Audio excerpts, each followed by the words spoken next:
Сидит мужик в трамвае. Заходит женщина-дворник с метлой. Мужик, ехидно улыбаясь: «Что, сломалась?» Жена мужу: «Дорогой, почему ты никогда не называешь меня ласковыми словами?» «Это какими же?» «Ну там, зая, бусечка». «Эх, зая, бусечка ты моя!» Мент приходит в аптеку и спрашивает: «Меня комар укусил, и теперь у меня сильный зуд. У вас есть что-нибудь от этого?» «В каком месте он вас укусил?» «На даче в Тверской области». Общаются двое. «Я очень уважаю наши власти и депутатов». «А за что вы их уважаете?» «За то, что иначе меня штрафуют на кругленькую сумму. А за что еще?» Решил один мужик завести домашнее животное. Жена совсем достала. Приходит в зоомагазин и среди прочей живности видит попугая без лапок. Мужик говорит: «Надо же, попугай без лапок». Попугай ему: «Ну что поделаешь, таким родился». Мужик в шоке: «А ты меня понимаешь, что ли?» «Да, я вообще очень умная и образованная птица. Могу поддержать беседу на любую тему, знаком с науками и так далее». Мужик ему: «Скажи, а как ты без лапок на жердочке сидишь?» «Ну, хозяйством я хватаюсь, просто под перьями не видно». Короче, купил мужик попугая. В доме сразу весело стало. Попугай всех веселит, истории рассказывает, поет. Приходит мужик как-то раз с работы домой. А попугай ему и говорит: «К твоей жене сосед приходил». «И что?» «А жена твоя в одной ночнушке его встретила». «А потом?» «Они начали целоваться». «Убью, гада!» «А потом?» «Он встал на колени и полез туда». «А потом?» «А потом я упал с жердочки».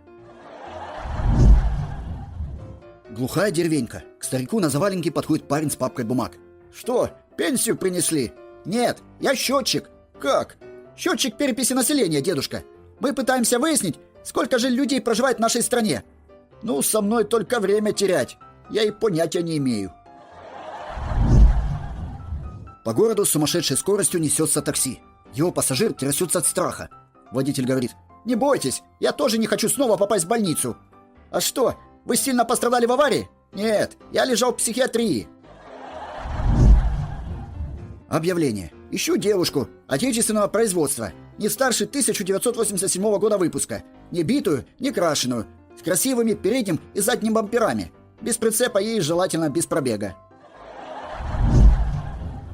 Прокурор обращается к обвиняемому: «Для человека в вашем положении вы выглядите достаточно уверенно и интеллигентно». «Господин прокурор, если бы я сейчас не находился под присягой, я обязательно ответил бы вам таким же комплиментом». Один приятель говорит другому: «А я свою жену называю воин света». «Почему?» «Она у меня в армии по контракту служит. Светой зовут». Парень с девушкой пришли в отель. Парень говорит: «Мы бы хотели снять номер на 2 минуты». «Но это же невозможно». Девушка: «Поверьте мне, возможно». Побережье океана. Мужчина несколько часов неподвижно сидит, глядя на волны. К нему подходит турист. «Извините, я смотрю, вы почти 3 часа непрерывно сидите и любуетесь океаном. Вы, наверное, художник или писатель?» «Я чиновник. Мне просто нравится. Все прямо как на работе. Волна, откат, волна, откат». Объявление в подъезде. «Чья лохматая трехцветная кошка сидит под моей дверью с воскресенья?» Внизу приписка от руки: «Уже твоя». На исповеди. «Батюшка, грешная, чревоугодничала, пьянствовала, блудила». «Знаю, дочь моя». «Откуда?» «Подписан на твой Инстаграм». Пришел мужик к врачу и говорит: «Доктор, мне уже 43 года, а я девственник». «Вам это мешает?» «Лично мне нет, но мои дети недоумевают, откуда они взялись». Едет Илюша Муромец по лесу. Захотелось ему присесть по большой нужде. Сел он под дубом, сидит. Из дупла высовывается соловей-разбойник. Илюша ему грозно: «Ты чего?» «Да так, ничего». И спрятался. Через несколько минут та же история. «Ты чего?» «Да ничего, сиди, Илюша». Илюша, справив нужду, уехал. А соловей-разбойник высунулся и орет ему вслед с обидой в голосе: «Чего? Живу я здесь!» Два евнуха разговаривают после перенесенной операции. Один возмущается: «Мало того, что кастрировали, так ведь еще и издеваются. Как? Говорят, до свадьбы заживет». Парень с девушкой лежат на диване. «Знаешь, Света, я девственник. Я берег себя только для тебя». «Ну, не знаю. Мне нравятся вообще-то парни с опытом. А я очень опытный девственник». Специалиста по маркетингу спрашивает: а что, на любой товар можно найти покупателя? Да, конечно. Ну, предположим, у меня есть мешок старых, ржавых, гнутых гвоздей. И что с ними делать? А что, у вас рядом нет мастерской по ремонту шин? Один приятель рассказывает другому: сегодня исполнилось ровно 5 лет, как я женился. А все началось с того, что я заметил ее в одном из автобусов нашего города и стал пристально на нее смотреть. Ничего бы не случилось, если бы она не подошла ко мне со словами: «Молодой человек, я не музейный экспонат, на меня не только смотреть можно». Приезжает заказчик на объект. Работяги копошатся. Осмотрелся, а там щели в полу сантиметров по 5. Он работягам: «Парни, вы охренели такие щели оставлять?» Они ему: «А тебе не все равно, один хрен сверху линолеум постелишь. А если не буду стелить? Да ты охренел такие щели оставлять!» Дровосек идет рубить лес и говорит сыну: «Сынок, наша мамка слаба напередок, следи за ней. Если увидишь что-нибудь необычное, тут же подай мне знак». «Бать, а как подать знак?» «Вот тебе колокол, позвонишь в него, и я прибегу». На то мы порешили. Спустя пару часов сын звонит в колокол. Отец тут же пробегает, подходит к сыну, спрашивает: «Что случилось, сынок?» «Сначала было так. К мамке пришел дядя Сережа, потом дядя Вова, а потом дядя Виталик». Отец ему: «Так почему же ты только сейчас подал знак?» «Необычное началось после того, как не пришел дядя Вася». За столиком в кафе мужчина говорит женщине: «Извините, но по сайту знакомств я вас себе совсем не такой представлял. Мужчина, да вы пейте, пейте». Пациент врачу: «Доктор, это вы пришивали мою голову после автокатастрофы?» «Да, я. А что, у вас есть претензии насчет шва?» «Нет, что вы, просто это не моя голова». Муж с женой бредут по пустынному шоссе на солнцепёке. Жена говорит: «Почему ты такой мудила? Я ведь говорила тебе, заправься. А я думал, это ты про штаны». Одна подруга рассказывает другой: «Вчера муж пришел пьяный и такое в постели вытворял. Я дышать боялась. Потом сказал: пора домой. Ушел. Пришел через 10 минут. Сказал: извини, задержался на работе. Заснул. А я до утра думала, кому же он первый раз приходил». Опытный симулянт учит молодого: «Если тебе надо срочно слинять с работы, говори, что у тебя обострился геморрой. Никто не полезет лично проверять». Молодой спрашивает у старика: «Скажите, а что такое старость?» «Старость – это когда ты сидишь на лавочке, мимо тебя проходит длинноногая красавица с 4 размером бюста и мешает тебе кормить голубей». Жена говорит мужу: «У моей мамы скоро день рождения. Что мы ей подарим?» «Ну, а что в прошлый раз подарили?» «Стул. А в этом году подведем к нему электричество». Жена говорит мужу: «Дорогой, но почему, когда сосед свою жену фотографирует, она похожа на Софи Лорен, а когда ты меня, получается какая-то бомжиха, хоть сейчас в тюрьму сажай?» «Потому что сосед закончил операторский факультет, а я кафедру судебной экспертизы и криминалистики».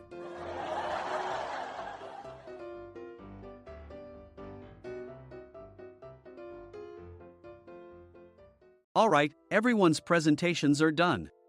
Nick, the manager, said as he tried to move the discussion forward. Excuse me, I haven't. I recently found out something. Nick interrupted me and began to speak. There's apparently someone in this department who didn't graduate high school and is just a part-timer. Meetings should be for employees only. Absolutely right. His lackey, Mike, of course, agreed with Nick. I'm leaving. After leaving the meeting room, I started to shut down my computer.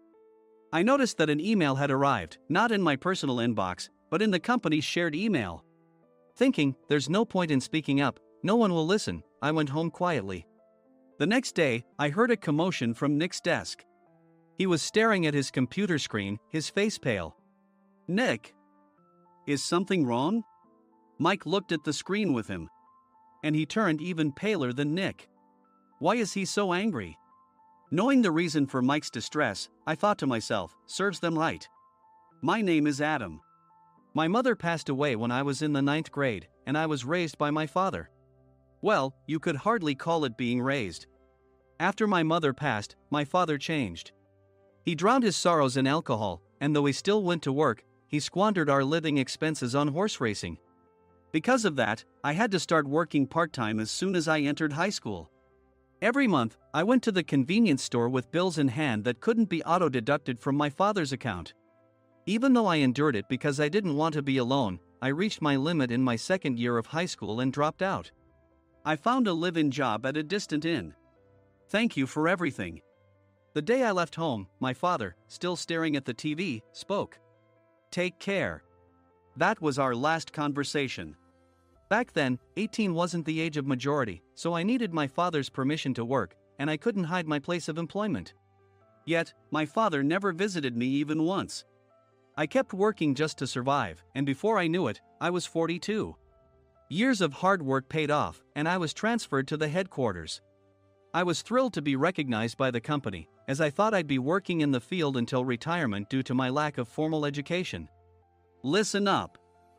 Our work can change the future of our employees. Don't drag us down. On my first day after the transfer, Nick, dressed in an expensive suit, spoke sternly. There was a reason for this. Our inn was located in a prominent tourist destination, known so well that everyone in the state could sing its commercial jingle. At its peak, we had 5 locations within the state. But that was long ago. Due to financial difficulties and aging facilities, only the place where I had worked for many years and the original establishment remained. I was prepared to lose my job anytime, but now there was a glimmer of hope. With the rise of social media, the tourist area where the inn was located started gaining attention again. Depending on how hard the sales department, where I was transferred, worked, we could either thrive or be forced to give up this prime location to the new hotel chains continuously popping up. For Nick, who had switched careers from another industry to strengthen our sales, this was a battle he couldn't afford to lose. I understood why he had to be strict. I will do my best.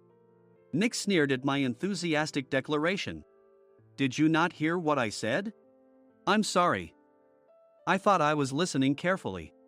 Out of habit from years of customer service, I apologized reflexively, though I had no idea what had offended him. Someone was watching me with a smirk. In this department, there are those who are expected to excel and those who have been shoved here because they have nowhere else to go. You are the latter. It was Mike, the section chief. He's 7 years younger, at 35. But he was called to headquarters much earlier than I was and had been moving around within the headquarters ever since. I'm not jealous, but I can't accept that he's my boss.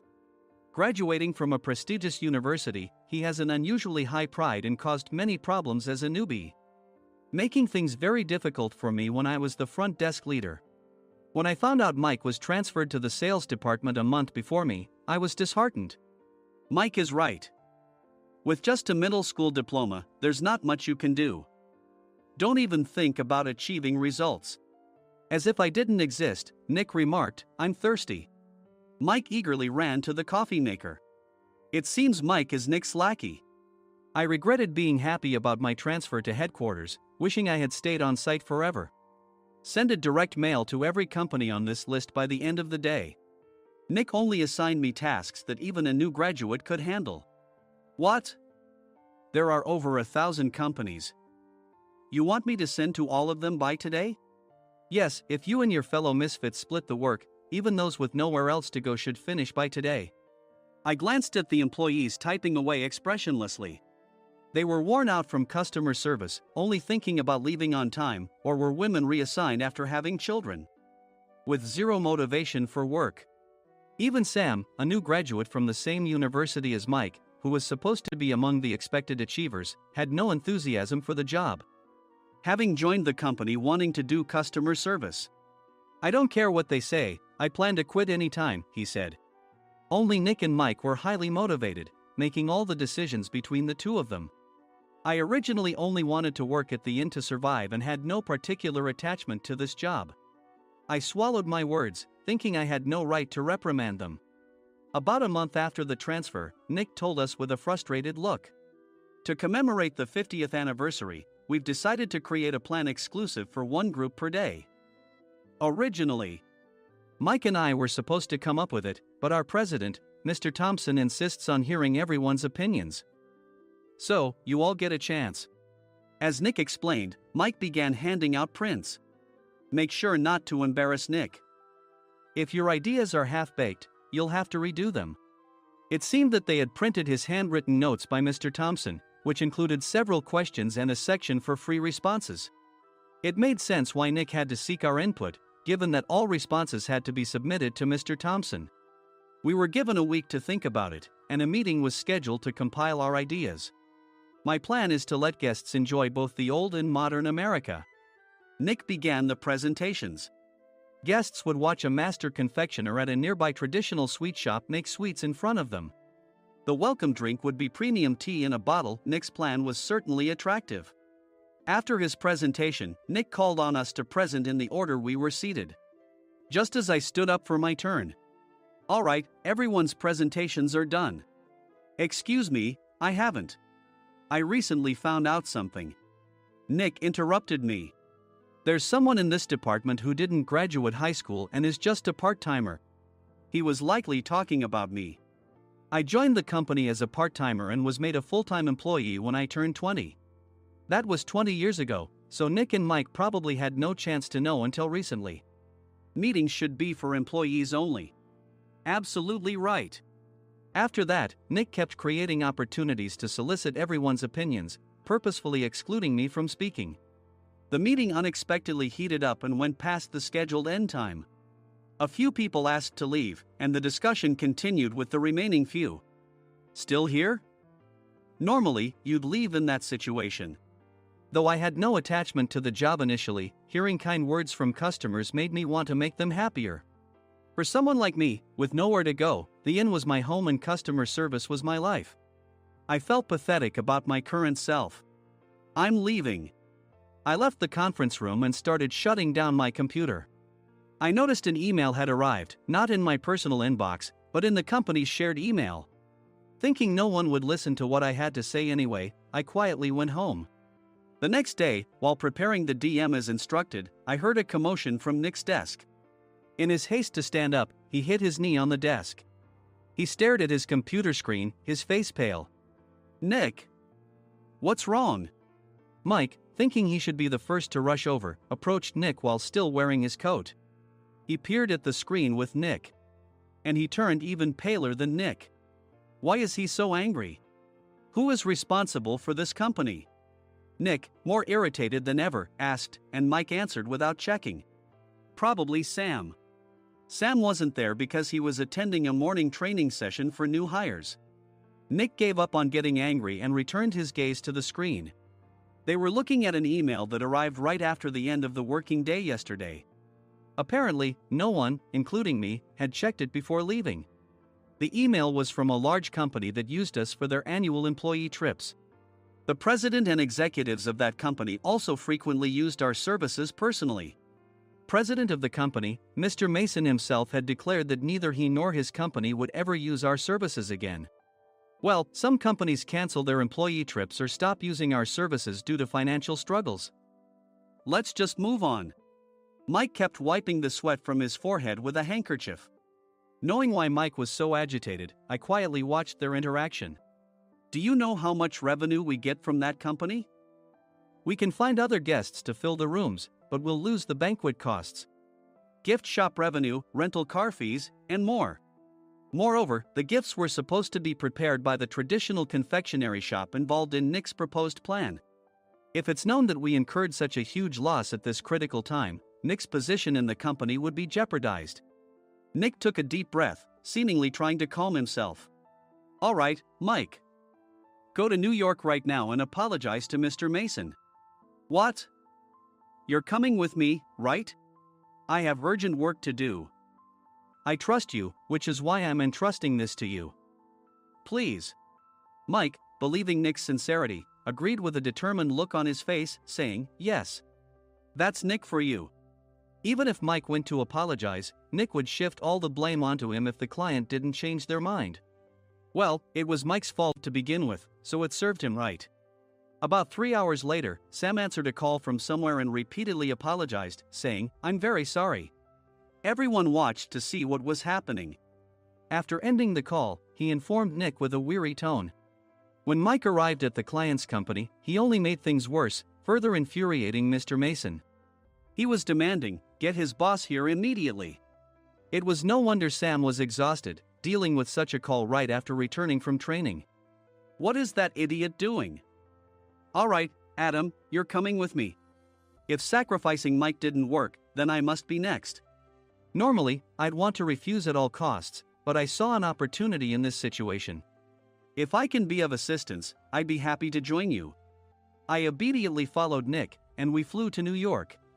When we introduced ourselves at the reception, it became clear how serious the situation was, as the receptionist personally escorted us to the president's office. Angry voices leaked through the door, making both Nick and me uneasy. "Excuse me. I'm Nick, the supervisor. I understand my subordinate has caused you trouble, and I deeply apologize." Nick, with his experience in the corporate world, knew enough to offer an apology before excuses. However, his customer service skills left much to be desired. I sighed as I saw Mike trembling like a small dog in the corner of the room. "What kind of training are you giving your subordinates?" Mr. Mason glared at Nick with a red face. The intensity of his gaze made even Nick take a step back. Regrettably, I joined this company only 2 years ago and was unaware of Mike's issues. I should have identified his shortcomings sooner. Indeed, I should have realized sooner. No sensible person would come to apologize and then give a lengthy presentation on the drawbacks of not using their in. Nick froze, his mouth slightly open. Suspecting the worst, I picked up the documents that had fallen to the floor. It seemed Mike hastily prepared these documents on the plane, listing the disadvantages. Disadvantage 1: if you change the venue for the company trip, employees might suspect it's for cost-cutting reasons, leading to a negative impression. Reading it aloud half-jokingly, Nick snatched the papers from my hand and checked the contents with a furious expression. Among the stack of documents was a receipt from a nearby convenience store's copy machine. I felt a pang of dread, hoping he hadn't shown the receipt as well. What do you think he said when I asked what kind of nerve he had to do this? I'm very sorry." Faced with the dire situation, Nick must have thought there was nothing left to do but apologize. In a voice smaller than I'd ever heard from him, he uttered words of apology. He said, "I'm a Harvard graduate. I don't believe I said anything wrong." "Mike, what have you done?" Forgetting his plan to pin the blame on Mike, Nick yelled loudly, even in front of Mr. Mason. "I didn't do anything wrong." "You're still saying that? Look at him." Mike pointed at me with a shaking hand. "I was assigned to headquarters in my 20s and now I'm a section chief. This guy only made it to headquarters at 42. Everything I've done proves I was right. So why are we losing the contract?" Having said his piece, Mike collapsed to the floor. "Of course.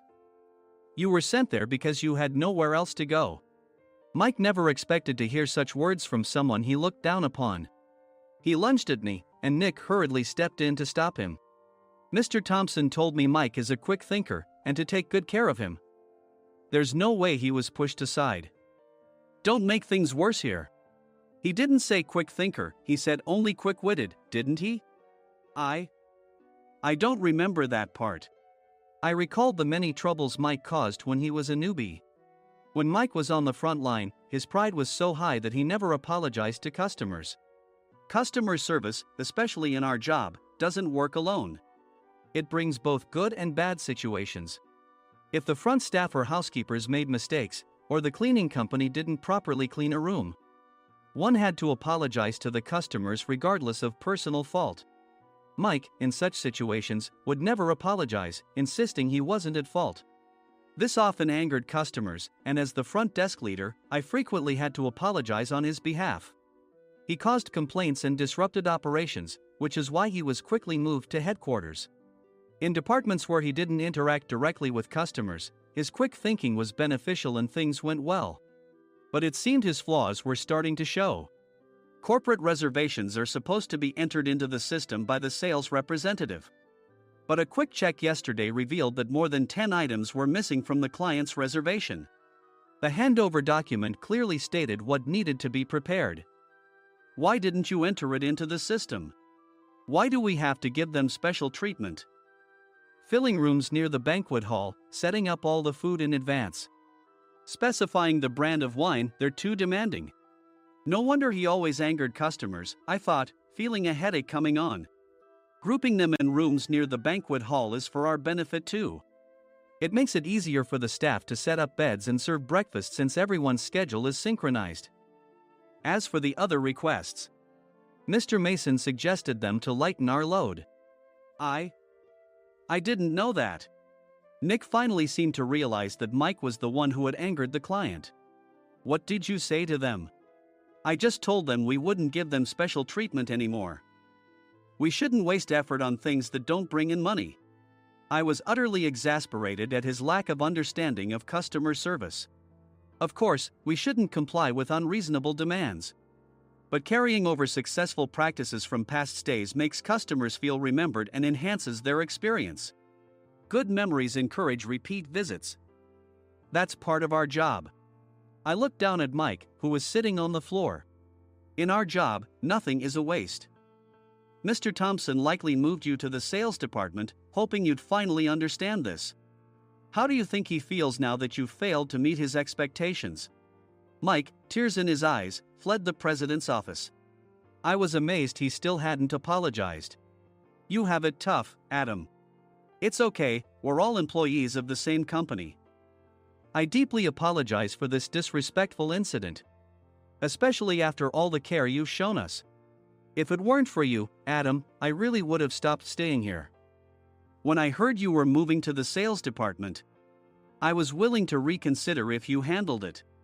Seeing us talk so amicably, Nick's face contorted. Do you two know each other? Adam's service is excellent. I always requested him specifically. Normally, we don't accept specific staff requests, but we made an exception for Mr. Mason, adjusting my shifts accordingly. He had personally stayed at our hotel just before my transfer, and during casual conversation, I mentioned, I'm moving to the sales department soon. If I hadn't told him then, things could have been much worse. Please continue to take care of us. I look forward to it. On the return flight, Nick awkwardly offered me a can of beer. It's still working hours. Of course, I had no intention of forgiving him for a single beer. Nick might try to pin everything on Mike and avoid any consequences. While pondering this, a startling fact came to light. Nick, the tea bottles for the plan have arrived. I handed Nick a bottle labeled with our inn's name. They look good. What are you talking about? These are plastic bottles. I had assumed we would use the trendy, high-end bottling tea. But what arrived were ordinary plastic bottles of tea with customized labels. The only unique aspect was the label, which had the inn's name, making it look customized.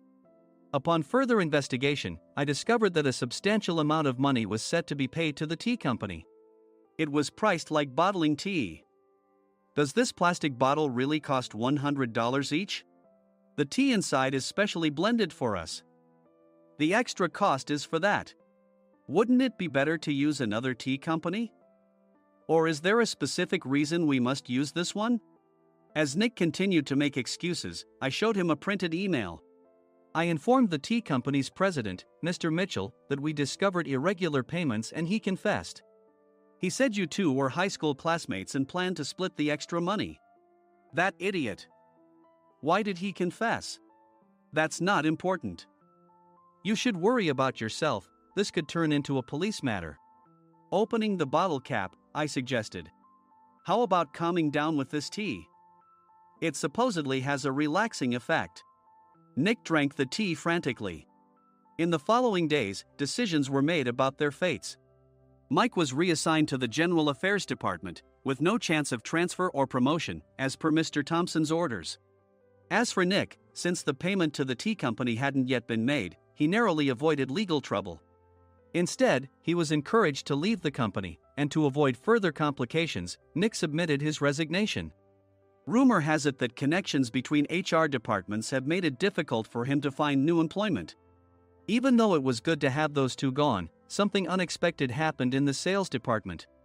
Everyone became motivated and united in refining the 50th anniversary plan. In the end, my plan was adopted. We collaborated with the Tourist Information Center to provide personalized guides.